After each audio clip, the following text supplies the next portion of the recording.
बिस्मिल्लाहिर्रहमानिर्रहीम अस्सलाम वालेकुम and welcome back to my channel study with Umar. Viewers, आज की इस वीडियो में हम जीके की प्रिपरेशन के लिए एक नई सीरीज़ स्टार्ट करने जा रहे हैं।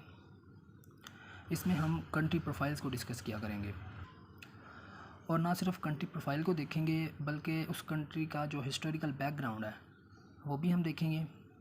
इसके साथ साथ जो करंट अफेयर में न्यूज़ चल रही हैं उस कंट्री के रिलेटेड उसको भी डिस्कस करेंगे और इसके साथ साथ उस कंट्री की ज्योग्राफी भी देखेंगे ताकि चीज़ों को समझना हमारे लिए आसान हो। और इसके साथ साथ हम उस कंट्री से रिलेटेड जो पास्ट पेपर में क्वेश्चन पूछे गए हैं पीपीएससी या एफपीएससी में जो उस कंट्री से रिलेटेड क्वेश्चंस पूछे जाते हैं हम उनको भी इसी एक वीडियो में इंशाल्लाह डिस्कस करने की कोशिश करेंगे। तो ईच एंड एवरीथिंग होगी एक कंट्री के हवाले से। तो आप वीडियो को एंड तक लाजमी देखिएगा और अपना फ़ीडबैक ज़रूर दीजिएगा। तो स्टार्ट करते हैं जी। बिफ़ोर वी गेट स्टार्टेड, आप लोगों से एक गुजारिश है कि अगर आप लोगों ने अभी तक चैनल को सब्सक्राइब नहीं किया तो काइंडली सब्सक्राइब इट। स्टार्ट करते हैं जी। इटली, आज का जो हमारा कंट्री है वो है इटली। इटली कब जो है ना वो नेशन स्टेट बना 1861 में। इससे पहले इटली ये डिफरेंट स्टेट्स का एक ग्रुप होता था। इसमें कोई एक अथॉरिटी नहीं थी इसको कंट्रोल करने वाली। हर जो स्टेट थी उसका एक अपना किंग या एडमिनिस्ट्रेटर होता था। लेकिन ये यूनिफाई हुआ कॉमन कल्चर और कॉमन लैंग्वेज की बुनियाद पे एक कंट्री बन गया 1861 में। ठीक है, इनको यूनाइट करने वाले जो तीन फिगर्स हैं, तीन बंदे हैं, उनका नाम थोड़ा सा रेफरेंस माइंड में होना चाहिए। एक का नाम है कैवोर, एक का नाम है गैरिबाल्दी और एक है मज़ीनी। इन तीन बंदों ने इटली को यूनिफाई किया। इसे कहते हैं इटालियन यूनिफिकेशन। तो सवाल इस तरह भी आ सकता है कि इटालियन यूनिफिकेशन कब हुई? 1861 में। और 1861 में इटली नेशन स्टेट बन गया। नेक्स्ट है रिलीजियंस। जो डोमिनेंट रिलीजन है वो है क्रिश्चियनिटी। 80% क्रिश्चियंस हैं वहाँ पे और 4.9% इटली में मुस्लिम्स हैं। नेक्स्ट है गवर्नमेंट टाइप। तो पार्लियामेंट्री सिस्टम है, पार्लियामेंट्री रिपब्लिक है वहाँ पे।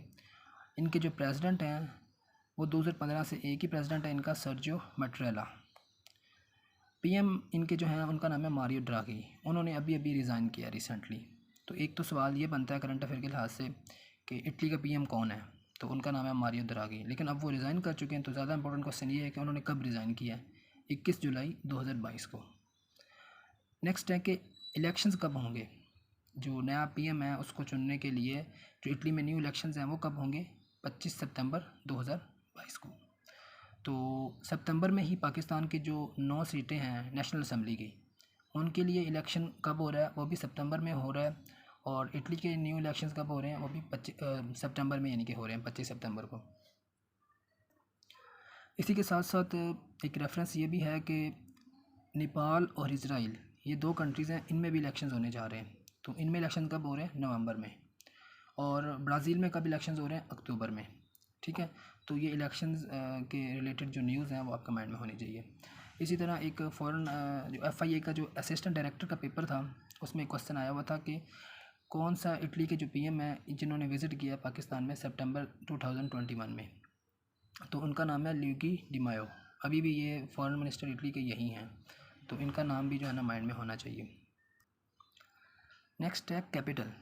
कैपिटल इटली का रोम है और इसे सिटी ऑफ 7 हिल्स भी कहा जाता है। और ये किस रिवर के जो है ना गिर्द वाक़ है, लोकेटेड है? Tiber river. ठीक है, Rome is located on Tiber river. और करेंसी क्या है इटली की? यूरो है, क्योंकि इटली यूरो जोन का पार्ट है। और यूरो जोन में पहले 19 कंट्री हुआ करते थे। अब एक 20वां कंट्री जो है ना 20th कंट्री ऐड होने जा रहा है 1 जनवरी 2023 से, और उस कंट्री का नाम है क्रोशिया। ये करंट अफेयर का क्वेश्चन है। नेक्स्ट है, ये भी करंट अफेयर से रिलेटेड एक न्यूज़ है कि हर्मिट वायरस, ये कुछ दिन पहले बहुत ज़्यादा न्यूज़ में था। तो ये कहाँ का वायरस है? इटालियन स्पाईवेयर है। ठीक है, इसने टारगेट किया था आईफोन्स को और एंड्रॉयड फ़ोन्स को। ठीक है, ये इटली और कजाकिस्तान में ये ओरिजिनेट हुआ था। तो ये न्यूज़ में था। तो एक इसका नाम हर्मिट का जो है ना वो इटालियन स्पाईवेयर है, एक तो ये पता होना चाहिए। और दूसरा एक इससे कुछ दिन पहले एक और जो ना स्पाईवेयर है वो बड़ा न्यूज़ में था, उसका नाम था पेगासस। तो वो पेगासस जो है वो इजरायली स्पाईवेयर है और हर्मिट जो है ये इटालियन स्पाईवेयर है। नेक्स्ट है इटालियन लीरा। तो इटली की करेंसी जो है ना 1861 से लेके 2002 तक, जब इटली आज़ाद हुआ है 1861 में, तब से लेके 2002 तक इटली की जो करेंसी थी वो लीरा थी। इसके बाद जो है ना इटली वो यूरो जोन में शामिल हुआ और उसकी करेंसी यूरो बन गई और अब इसकी करेंसी यूरो ही है। लेकिन इटली, फॉर्मर इटली और माल्टा, ये दो कंट्रीज ऐसे थे जिनकी करेंसी लीरा हुआ करती थी। और अभी रिसेंटली जो कंट्री जिसकी करेंसी लीरा है वो है टर्की। ठीक है, तो ये थोड़ा सा रेफरेंस माइंड में होना चाहिए। नेक्स्ट क्वेश्चन में एक पूछा जाता है पेपर में कि फैशिज़म कहाँ स्टार्ट हुआ। तो fascism started in Italy. Basically ये एक फॉर्म ऑफ गवर्नमेंट है, ये डिक्टेटरशिप से मुतरादिफ़ है, इसमें सारी पावर्स एक बंदे के पास ही होती हैं। तो ये स्टार्ट किसने की थी? बेनितो मुसोलिनी ने। ठीक है, तो ये कब स्टार्ट की? 1920 में। तो मुसोलिनी का नाम जो है ना वो पता होना चाहिए कि कहाँ से था, ये इटली से था। इसके बाद है मेंबरशिप। इटली बहुत ज़्यादा ऑर्गेनाइजेशन, बहुत इंपॉर्टेंट ऑर्गेनाइजेशन का मेंबर रहा है। वर्ल्ड वॉर 1 के बाद जो लीग ऑफ नेशन बनाई गई, इटली उसका भी पार्ट था। वर्ल्ड वॉर 2 के बाद जो यूनाइटेड नेशन बनाई गई, इटली उसका भी पार्ट है, इंपॉर्टेंट मेंबर है। और इटली नेटो का भी पार्ट है, चार्टर मेंबर है। और इसके साथ साथ इटली जो है ना यूरोपियन यूनियन का भी एक इम्पोर्टेंट मेंबर है। नेक्स्ट है, एक सवाल ये आता है एफपीएससी में और पीपीएससी में कि बूट शेप्ड पेनिनसुला या बूट शेप्ड कंट्री कौन सा है?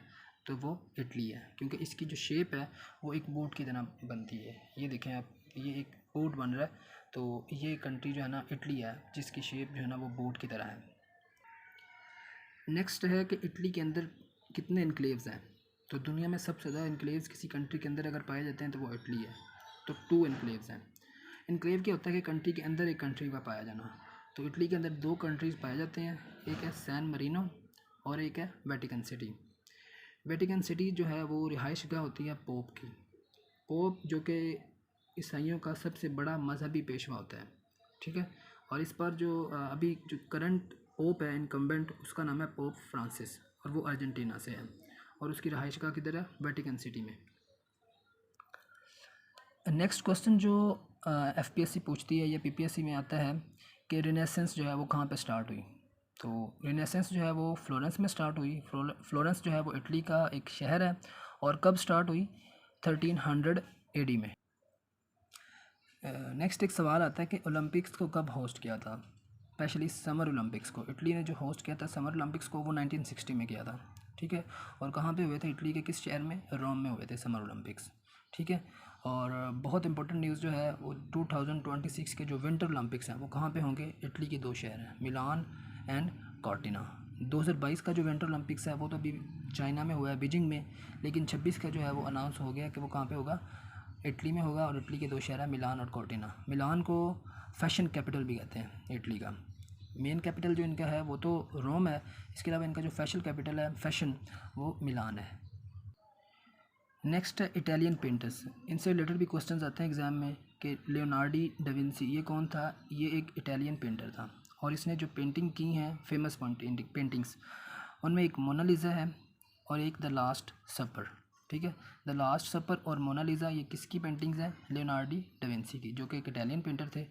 इसी के साथ साथ मिकेलेंजेलो, ठीक है, ये भी एक इटालियन पेंटर्स हैं। इनकी जो फेमस जो पेंटिंग्स हैं उसमें सिस्टीन चैपल सीलिंग एक ये है इम्पोर्टेंट, और एक है द क्रिएशन ऑफ एडम। ये 2 इसके मास्टरपीस हैं। तो ये दोनों पेंटर्स का नाम वो पूछ लेते हैं अक्सर पीपीएससी में या एफपीएससी में, तो इनका नाम जो है ना माइंड में होना चाहिए। इसके बाद है रिवर्स। इटली में कौन से रिवर्स हैं? 3 मेन रिवर्स हैं। एक पो रिवर है, ठीक है, और एक है टाइबर रिवर जिसके ऊपर रोम लोकेटेड है, और एक है आर्नो रिवर। तो ये 3 रिवर्स भी माइंड में होने चाहिए। अब हम ज्योग्राफी को डिस्कस कर लेते हैं, इटली की ज्योग्राफी को। तो इटली बेसिकली एक बूट शेप्ड पेनिनसुला है। ये मेन पेनिनसुला है।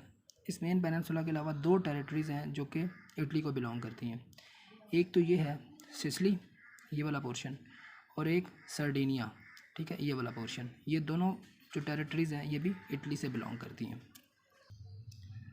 अब नेक्स्ट है ये सिसिली और जो मेनलैंड इटली है, इनके दरमियान में जो स्टेट है उसे कहते हैं स्टेट ऑफ मजीनी। ठीक है, सिसिली और मेनलैंड इटली, इनके दरमियान में जो स्टेट है उसे स्टेट ऑफ मजीनी कहते हैं। और यहाँ पे सर्डिनिया है और ऊपर एक आइलैंड है, इसका नाम है कॉर्सिका। यहाँ पे जो है नेपोलियन पैदा हुआ था और ये कॉर्सिका आइलैंड जो है वो फ्रांस के कंट्रोल में है। ठीक है, कॉर्सिका और सर्डिनिया इन दोनों के दरमियान में जो स्ट्रेट है, इन दो आइलैंड के दरमियान में नैरो पैसेज ऑफ वाटर जो है उसे कहते हैं स्ट्रेट ऑफ बोनीफेस्को। ठीक है, स्ट्रेट ऑफ बोनीफेस्को और स्ट्रेट ऑफ मजीनी। अब कुछ वाटर बॉडीज़ की बात कर लेते हैं जो कि इटली को सराउंड किया हुआ है, जिन्होंने इटली के इर्द गिर्द हैं। तो इटली की जो ईस्टर्न साइड है वहाँ पे एड्रियाटिक सी है, इटली की वेस्टर्न साइड पे टेरेनियन सी है, इटली के बिल्कुल साउथ में आयोनियन सी है और इटली की साउथ वेस्टर्न साइड पे मेडिटेरेनियन सी है।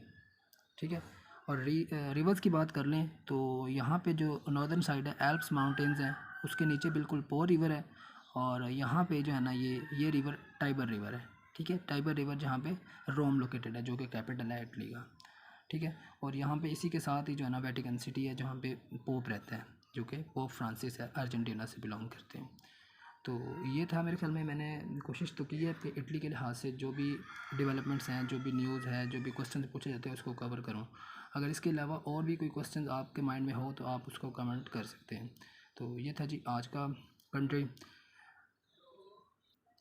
If you find it useful, kindly subscribe my channel and thank you for watching. अल्लाह हाफिज़।